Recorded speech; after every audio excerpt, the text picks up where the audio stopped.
Donc on va passer rapidement. Alors donc voilà, cette question suivante du coup elle est en lien direct avec la présentation de Sébastien sur ces questions de taille, et on peut aussi renverser la question de savoir si la pratique intensive chez l'enfant est néfaste pour la croissance. Donc juste pour resituer, comme le disait Sébastien, il y a des sports comme la gym, le plongeon, l'haltérophilie aussi, dans certaines catégories, où on a vraiment des athlètes de petite taille. Et à l'inverse, d'autres activités où on a vraiment des grandes tailles, le basket, même si on a des exceptions. Ici, vous avez un joueur de NBA qui mesure 1m60 et qui a réussi à réussir quand même dans ce sport. Donc, autant pour la gym, on se pose souvent la question de savoir si vraiment le sport empêche de grandir, autant on se dit rarement que le basket fait grandir, par exemple, ou que le saut en hauteur fait grandir. Alors ici, tiens, on a un jeune qui vient de performer récemment, c'est Melvin Holmes, je ne sais pas si vous avez entendu parler. Vous connaissez mieux son papa, Stephen Holmes, donc champion olympique de saut en hauteur. Ce jeune, il a 14 ans, il vient de passer 2,09 m. Donc on se dit que peut-être il y a une petite histoire de génétique là-dedans, et donc c'est certainement une interaction entre les effets du sport et les effets de la génétique. Alors il y a plusieurs façons de répondre à la question, on peut comparer différents sports, c'est ce qu'on va faire, et puis regarder également en fonction du sexe, parce que quand on prend l'exemple de la gymnastique, on se focalise souvent chez les filles, on se pose un peu plus rarement la question chez les garçons. Alors cette génétique, elle est importante, hein, en fait, Sébastien parlait de prédiction de la taille. Il y a effectivement des moyens relativement précis de prédire la taille à partir de la taille assise et de la taille debout, et de la date de naissance et de la date de mesure. Il y a aussi des formules qui sont proposées à partir de la taille des parents. Et à partir de cette taille des parents, on obtient une taille cible qui s'approche plus ou moins, avec toujours une marge de mesure, de la taille finale de l'enfant. Mais la génétique ne fait pas tout, et en fait l'environnement dans lequel grandit l'enfant est important, et les facteurs environnementaux qui ont plus d'effet finalement sur la croissance de l'enfant, c'est la nutrition et son activité physique. Donc on va regarder un petit peu ce qu'il en est de l'activité physique. Alors un premier exemple qu'on peut prendre, c'est la gymnastique rythmique. Dans la gymnastique rythmique, on a des jeunes femmes qui ont globalement une croissance et une puberté retardée. Tout à l'heure, Sébastien vous montrait des âges au pic de vélocité de croissance. Il a cité un âge moyen chez les filles de 12 ans.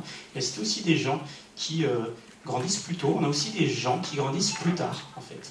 Et donc, dans toute cette population, on a une croissance retardée. C'est un paramètre partagé par toutes ces jeunes femmes. Et en fait, cette croissance... la croissance, elle est différentielle en fait. Quand l'enfant grandit, tous ces segments corporels ne grandissent pas à la même vitesse, et notamment on a une croissance des jambes qui se fait souvent avant la croissance du tronc en fait. Et finalement, le fait d'avoir une puberté retardée, ça permet de produire des athlètes qui ont des jambes plutôt de grande longueur et qui un buste un peu plus court, ce qui en fait le morphotype idéal au regard des critères esthétiques de la discipline. Donc finalement, c'est une sélection, hein. On sélectionne en fait les individus qui correspondent aux standards attendus dans la discipline. Et si on regarde ce que deviennent ces jeunes filles, elles finissent toujours par avoir une croissance de rattrapage, c'est-à-dire qu'elles grandissent plus tard. Elles terminent leur croissance plus tard que la moyenne des filles, et elles ont même parfois une taille finale qui est supérieure à la taille qu'on aurait pu prédire. Voilà. Donc, à partir de cet exemple, on peut se dire, finalement, là, l'effet, l'activité physique, si on prend l'exemple de la GR, il n'existe pas. Ces filles n'ont pas d'effet néfaste de l'activité physique sur la croissance. Et on peut prendre on peut tirer les mêmes conclusions dans d'autres sports, patinage artistique, demi-fond, danse, à une condition, c'est que ces jeunes femmes ne présentent pas de troubles nutritionnels. C'est-à-dire les conclusions que je viens de donner, elles sont valables uniquement si les apports énergétiques sont suffisants chez ces jeunes femmes. Parce que s'il y a un déficit énergétique, là, on a des problèmes de croissance. Alors si on prend l'exemple de la gymnastique artistique, on va retrouver aussi une croissance et une puberté retardée d'origine familiale. C'est-à-dire si on regarde les sœurs et les mères des gymnastes à haut niveau, ce sont aussi des femmes et des jeunes femmes qui présentent une puberté et une croissance retardée. Donc c'est une caractéristique génétique. Elles ont aussi une croissance de rattrapage, sauf chez certaines athlètes élites. Il y a une forte proportion d'athlètes élites qui finissent avec un écart de 3 cm à peu près par rapport à ce qu'on aurait pu prédire. Et pour tous les niveaux de pratique inférieurs, on a on n'a pas de problème, c'est-à-dire qu'il y a une croissance de rattrapage et on finit par atteindre la taille qui était prédite au final. Donc voilà, c'est juste une histoire de décalage dans le temps, sauf pour ces 60% des élites, donc c'est quand même une proportion importante. Et en fait, si on essaye de comprendre pourquoi elles n'atteignent pas la taille finale, eh bien c'est souvent en lien avec leur poids de corps, donc en lien avec les apports alimentaires. C'est ce que j'évoquais juste avant, c'est parce qu'on a des apports alimentaires insuffisants qu'on va... souvenez-vous, je vous ai parlé d'environnement qui affecte la croissance, j'ai cité nutrition, activité physique. Voilà, donc là, la nutrition a un impact important. Et donc au final, ce qu'on observe dans la discipline, c'est ce qu'évoquait Sébastien, c'est un biais de sélection. C'est-à-dire qu'on sélectionne les individus qui soient à même de réussir dans la discipline. C'est des sports où il y a beaucoup de rotation. Donc on sélectionne des individus qui ont des petits segments, qui vont tourner rapidement, faible résistance à la mise en rotation, donc faible moment d'inertie. Chez les garçons, on a beaucoup moins d'études, mais dans les données qui existent, on va observer exactement la même chose. Croissance retardée, puberté retardée, des écarts de rattrapage, enfin de taille finale par rapport à la taille prédite, même un peu plus important, de l'ordre de 5 cm chez les élites uniquement. Et même conclusion, des liens avec des balances alimentaires négatives, c'est-à-dire des gens qui ne mangent pas assez. Voilà, donc en gros, en termes de conclusion, pour répondre à la question, l'activité physique, elle n'a pas d'effet négatif sur la croissance à partir du moment où le volume d'entraînement il n'est pas trop intensif. On fixe un seuil à 15 heures. Chez les élites que je citais tout à l'heure, c'est des gens qui s'entraînent plus de 30 heures par semaine, donc c'est vraiment énorme. Mais pour tous les niveaux de pratique en dessous, pas de souci. La deuxième condition, il faut que les apports alimentaires soient suffisants. Voilà, j'ai fait le tour. Super. Oui. Merci. Quand vous dites supérieur à 15 heures par semaine, c'est au niveau de quel âge? Alors on n'a pas vraiment de... Ça c'est un ordre d'idée global. Hein. Il n'y a pas d'étude qui dit jusqu'à tel âge, tel âge, tel volume, ça on n'a pas. Voilà. Il y a quelques études sur les gymnastes. Et après on est incapable de dire si à 12 heures ou à 13 heures ou à 16 heures, à tel âge, on a un effet négatif ou pas. En gros, on a pris... c'est déjà des études qui sont difficiles à mener hein, parce qu'il faut les mesurer à un certain âge, ensuite les suivre jusqu'à l'âge adulte. Donc, les études longitudinales chez l'enfant, il n'y en a pas beaucoup. Après, peut-être que Sébastien en connaît d'autres. Disons qu'il y a un principe, mais ça vaut ce que ça vaut, hein, c'est que le nombre d'heures d'entraînement semaine ne doit pas dépasser l'âge de l'enfant. Ça veut dire que si un enfant a 10 ans, il faut éviter de passer les 10 heures d'entraînement semaine. Donc après, c'est un principe, mais est-il vérifié Et quand vous dites entraînement, ça consiste à... Par exemple, si on passe 3 heures à faire de la souplesse, est-ce qu'on l'englobe dans l'entraînement ou pas? Après, le volume va dépendre surtout du temps de travail, mais après, à vous dire sur la qualité du travail, je peux pas... pas de précision par rapport à ça. Mais c'est vrai que ça fait dépasser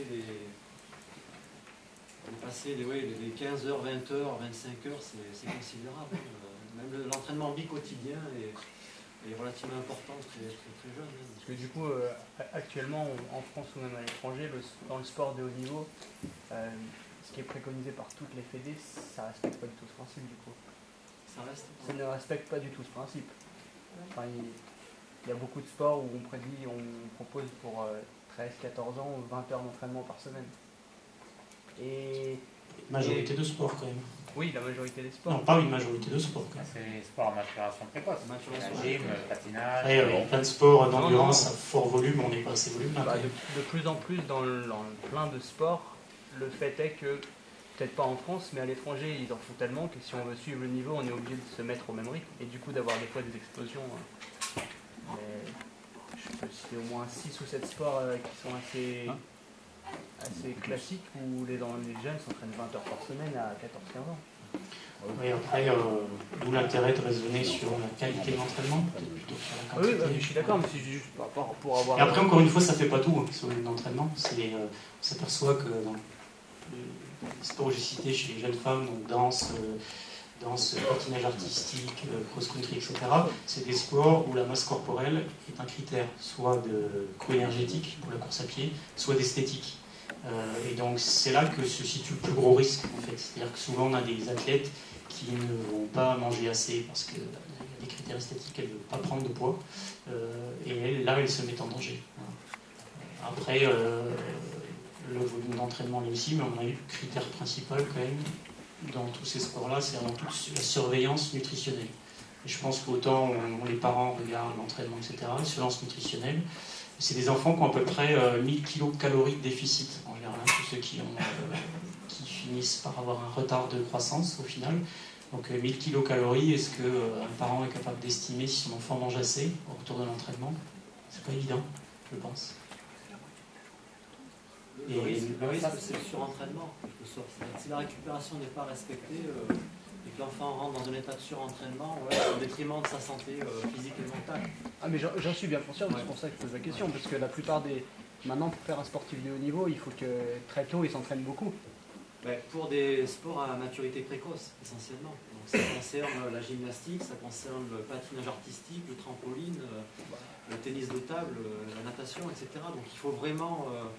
il faut un volume d'entraînement relativement conséquent et très tôt pour performer dans ces disciplines-là. Mais c'est au risque de la qualité, au détriment peut-être de la qualité du sommeil, des résultats scolaires, etc. Donc il y a une surveillance, on va dire, globale à assurer auprès de ces jeunes-là par un staff médical compétent, des kinés, des psychologues, et ainsi de suite. Donc il faut vraiment un suivi médical très sérieux auprès de ces jeunes-là. Il y a deux choses, il y a les sports à maturation précoce, il y a les sports comme le foot, où si vous n'êtes pas dans le système, si vous n'êtes pas bon tout de suite, vous n'êtes pas dans le système, et même si on peut être un très bon joueur de foot à 30 ans, si vous n'êtes pas dans les centres de formation, vous avez pratiquement aucune chance. Là, ça renvoie à l'effet d'âge relatif que citait Sébastien tout à l'heure, effectivement. C'est le système de sélection qui fait que, si on prend l'exemple du ski, par exemple, en ski alpin, les équipes de France, il y a une prédominance des athlètes nés en début d'année. Donc c'est juste qu'on a sélectionné à un instant T ceux qui étaient bons. Voilà. Après, il y a des tentatives, je crois, en Angleterre, où on fait on dépasse les catégories d'âge, justement, pour avoir des catégories, finalement, de maturation. Il y a des tentatives comme ça qui sont faites. Ouais, c'est ce que j'allais dire, les coachs ne font pas leur boulot, c'est clair. Mais les idées progressent quand même, je pense que les gens commencent à avoir notion de ça.